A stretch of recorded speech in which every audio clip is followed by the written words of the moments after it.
Hello, এ দেখো আমার ভাসুরের মেয়ে বাড়ি চলে এসেছে। জবা ও কিডনি চেঞ্জ করেছিল, 5 মাস পরে বাড়ি আসলো। গামলায় কি করবি?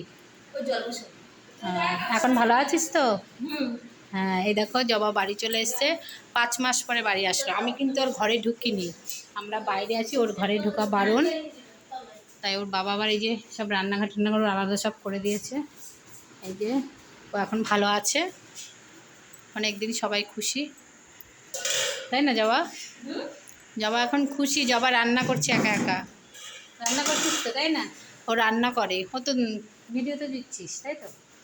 রান্না করে একা, এখন ভালো আছে। এখনও 5 মাস এরকম থাকতে হবে, তাই না? এরকম একটা ঘরের মধ্যে 6 মাস। এখনও 6 মাস এইভাবেই থাকবে, এই ঘরেই থাকবে। আর দূর থেকে ওকে এরকম জায়গায় খেতে দেওয়া হবে। আর ও যখন নিজে নিজে রান্না করবে তখন এই ঘরটায় যে বানানো হয়েছে এই ঘরে রান্না করবে।